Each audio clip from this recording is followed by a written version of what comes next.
One Americans for Prosperity Foundation. Welcome to Senator Rick Santorum.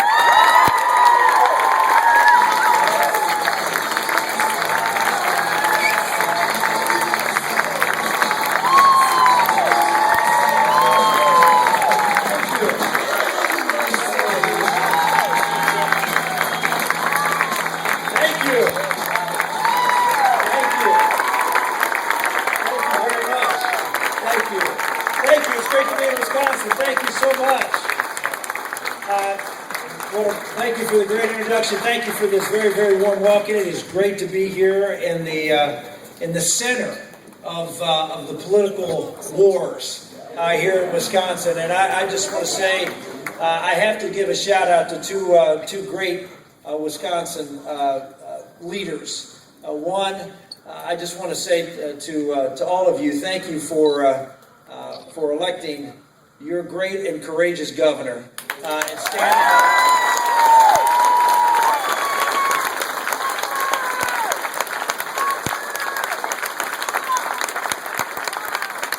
standing behind him. And after the assaults, I come from southwestern Pennsylvania. I grew up in a steel town.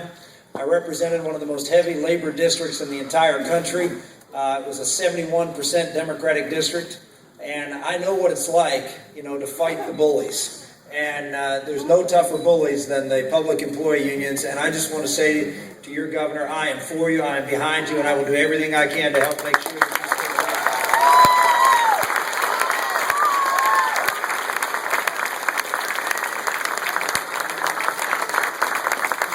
alive. And another man who has stood up and stood his ground and been courageous and made a huge difference, as Governor Walker has done in setting that tone for the entire country and for courage in the State House, is another great man from Wisconsin. I have a tremendous amount of respect for him. When he stepped forward a year ago and put forth a bold plan to get this government back into size and shape in Washington, D.C., I was the first to endorse it. I've endorsed his second blueprint, and he is shaping the debate. You should feel very proud of Wisconsin's own Paul Ryan. And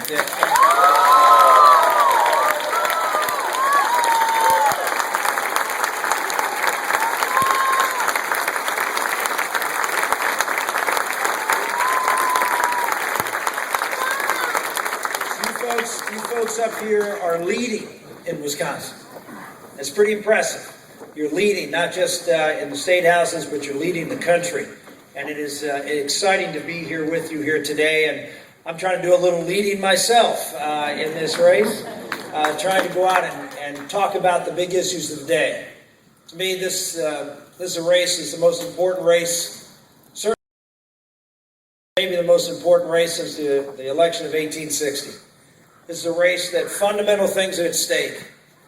We need to have candidates who can talk about big things, paint big visions, give people an idea at a time of great anxiety of what's going on in this country. That there's someone who has a game plan, someone who has a vision that people can buy into and relate to, can have hope for a better and stronger future. One of the things that's most disconcerting about this race is the negativity and the picking and the picayune kind of negative ads you see on television and mailings and robocalls. It's not about lifting up our eyes and inspiring people and energizing people. It's about tearing down. Ladies and gentlemen, the reason I think I'm standing here today is because when I was in your neighboring state of Iowa, I would go around and with one other guy, and usually my son John, and be in a Dodge Ram pickup truck and go with a guy named Chuck from Iowa. We called the Chuck truck. And that was our caravan. That was my bus. That was my private plane. We would drive around and did all 99 counties, 385 town hall meetings. And it became clear to me that what the people of the heartland wanted was they wanted a vision. They wanted someone who was going to talk about the big issues and put it in the context of who we are as Americans. And that's what I've done. I've gone out and given a positive vision. I've talked about how we're going to solve the problems of the day, and I've talked about how I believe we're the best position to take on a candidate who's going to be well-funded, unfortunately probably better funded than whoever the Republican nominee is going to have a better organization. Why? They've been building it for 6 years. I mean, two before the last election and 4 more years. And they'll have the national media behind them. So it'll be a tough race. It's not a race where our candidate will be able to win by outspending Barack Obama 8, 10, or in the case of Illinois, 21-1 in order to win an election. They're going to have to win it on vision, commitment, trust, and ideas that are going to mobilize people because they think there's a better tomorrow as a result of our vision for this country as opposed to the present. Ladies and gentlemen, I can tell you that on the biggest issues of the day, the ones that really affect people, I think we have that positive vision. As a party, we just need someone who's going to go out and be able to make that case to the American public, be able to have a record that backs up what they say they're going to do so the American public will trust us and have confidence that we will do what we say and that we mean what we say. See, I think that's the important ingredient here. Who's the best person to go out and make the case on the biggest issues of the day? And I always say the biggest issue of the day, yes, the economy's a big deal, unemployment rates, national security, and budget deficits, all are big deals. But it's like saying, if your child has a fever, are you concerned about the fever? Yes, but you're more concerned about what's causing the fever. And see, I believe what's causing the fever in America today, what's causing the maladies, is government robbing us of our fundamental freedoms and trying to take control of our lives.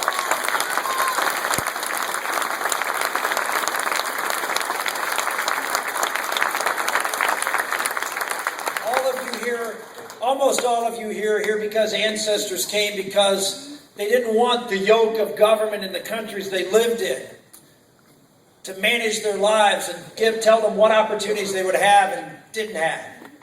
They wanted the opportunity to come to a country where they would be free to pursue their dreams, practice their faith, be able to build families and communities and build a great and powerful country, not from the top down, from folks who know best, from good, decent Americans doing what we've done for 200 years of building a great country from the bottom up.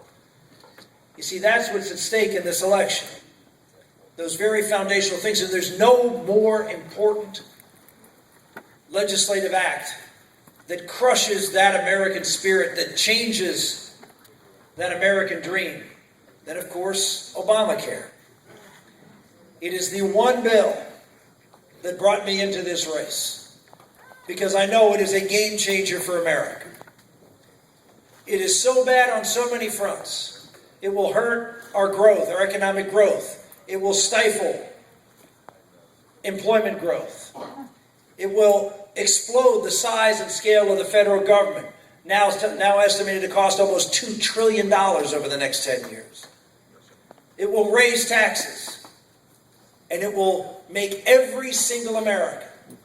I know you've seen statistics say about 40-45% of Americans now depend on some way or another on a federal benefit.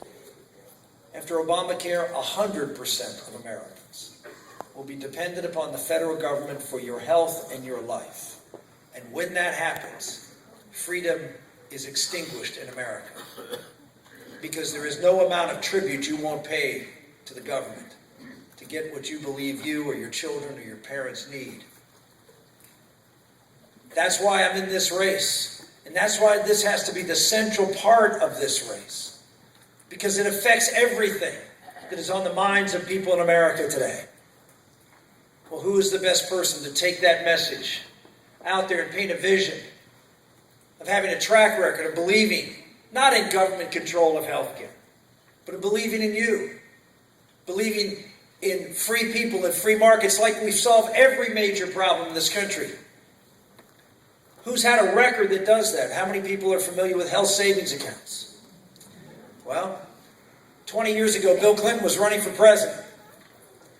And he was running on the issue of, you have a right to a lawyer, you have a right to a doctor, we need to do health care reform, fundamental health care reform. And I was sitting in the budget committee with another young guy who was going to be chairman of the budget committee one day, a guy named John Kasich, who's the governor of Ohio.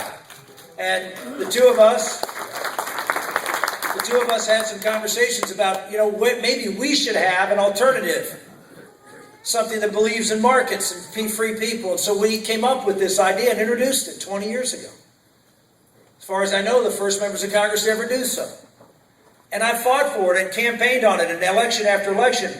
Defeated the author of Clinton Care in 1994 as a Democratic incumbent senator in Pennsylvania. So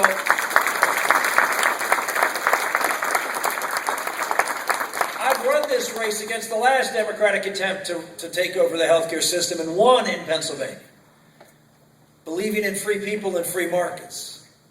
I'm the best guy to go out and take on Barack Obama and talk about this issue.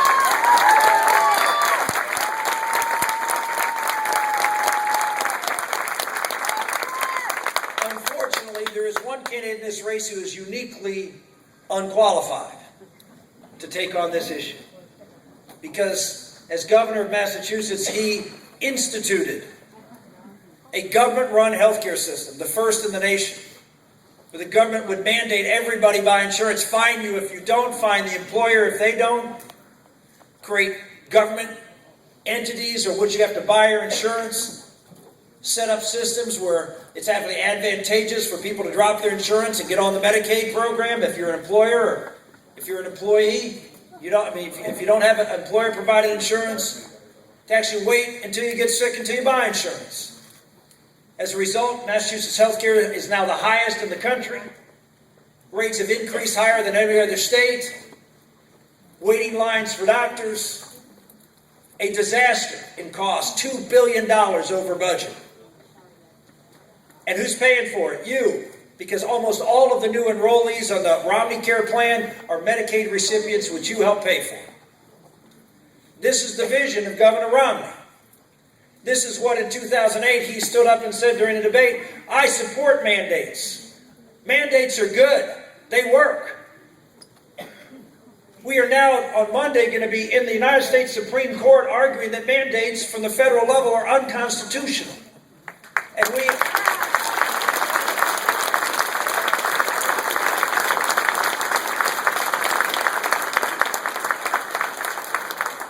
but the candidate who is the favored candidate in this race is someone who supported government mandates and actually advocated for them during the healthcare debate on the federal level in 2009. He said we should do on the federal level what they did in Massachusetts. They should fine people for not buying insurance. That's a mandate. They should adopt what they did in Massachusetts. And so I just say to the people of Wisconsin, you're going to have a huge role to play in this election coming up next week after next. We got an election going on in Louisiana, and I suspect we're going to do very, very well in Louisiana. So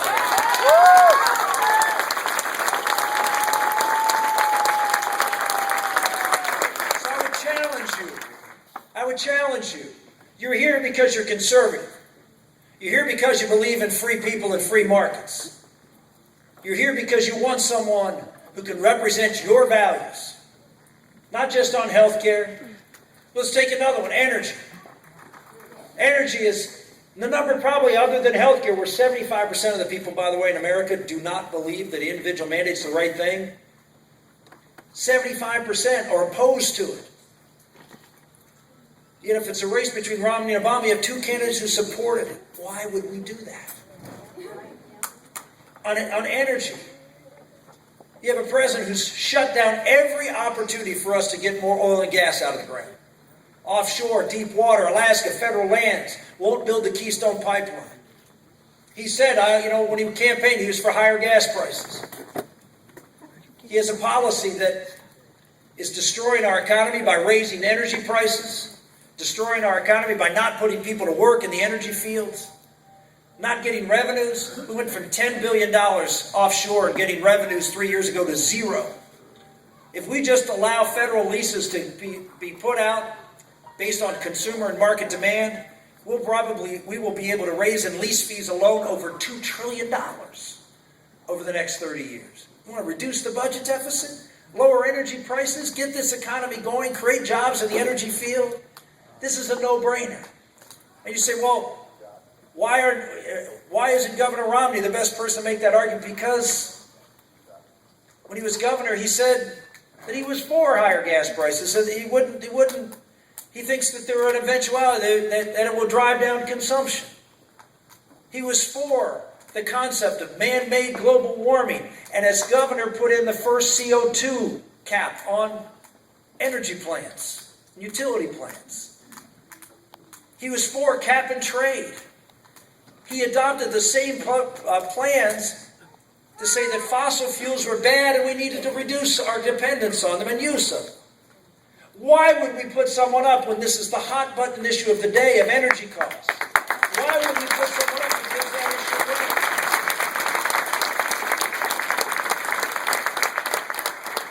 You know, today he'll say he's against Obamacare and still defend Romneycare, which is something I quite don't understand. Today he'll say he's for more drilling. And the reason is, well, who's he talking to? He's talking to conservatives. He wants your vote. But as we found out, when he's in front of a different audience in the fall, we'll take out the Etch-a-Sketch, shake it up a little bit, and we'll be, oh, here, that's my daughter, Sarah Maria. There you go.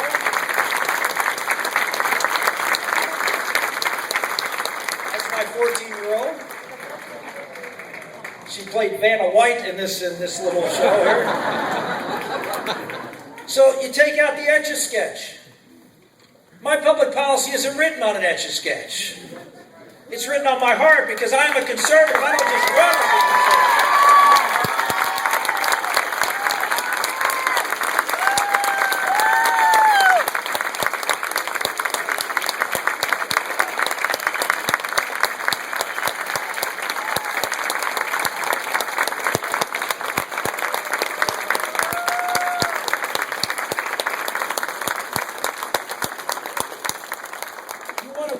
Election, Wisconsin, conservatives, you have a tremendous opportunity in about 10 days to do something dramatic. You see, all of the establishment who's comfortable with just a little bit of change, they're all comfortable with just a little difference. But as I travel around this country, America is not looking for someone who can just manage what's going on in Washington, D.C. We want someone who's going to get out there and articulate a fundamentally different vision of our country. I've said I'm going to balance the budget in 5 years and propose budgets that spend less money each year for every year I'm in president. I say I'll cut $5 trillion in 5 years.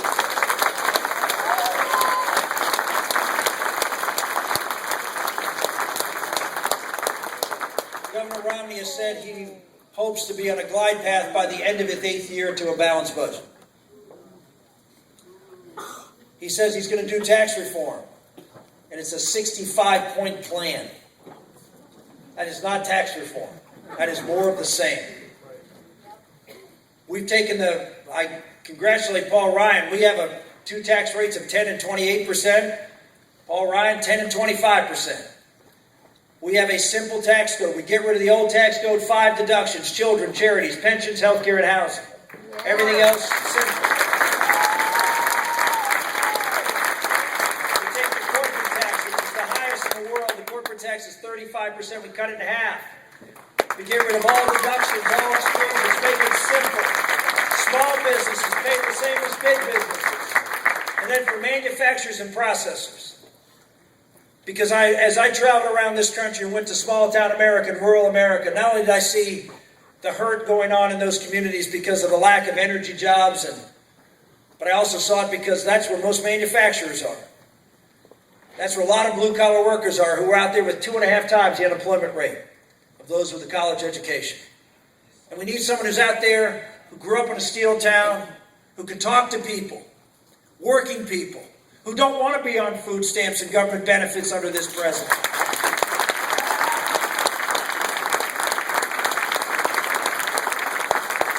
If they want someone who identifies with them, who doesn't say at fundraisers in San Francisco, about these people clinging to their guns and their Bibles. You're darn right we cling to our guns and our Bible because we believe in it.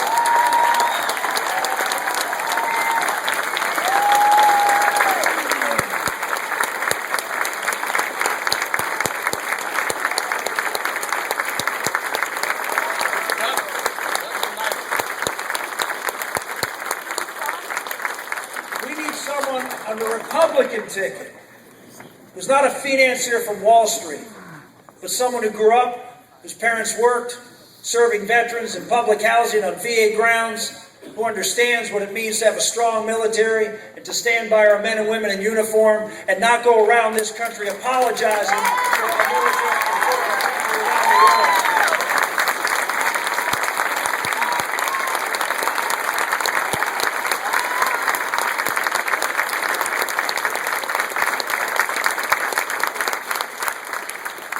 You know what wins elections? Getting people excited. We didn't win the 2010 election because we went out, as you did here in Wisconsin with your great United States Senator. I understand he may have even been here today already, Senator Johnson.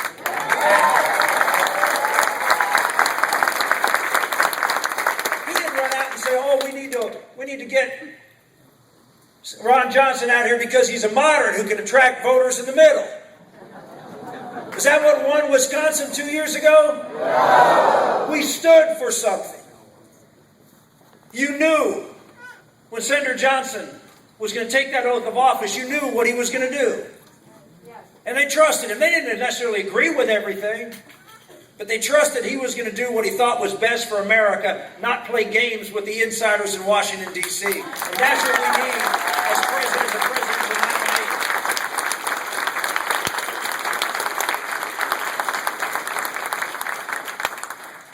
Wisconsin is going to be shaping up to maybe be the turning point in this race.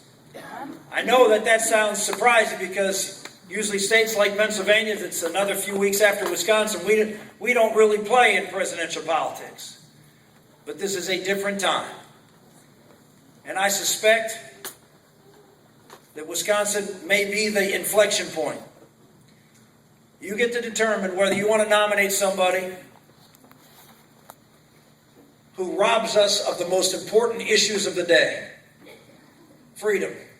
To be able to make the freedom argument on health care, on energy, on bailouts. Someone who has been on multiple sides of almost every socialist there is. You know what? There are a lot of folks out there who are independents and moderates who actually share our feelings on those issues.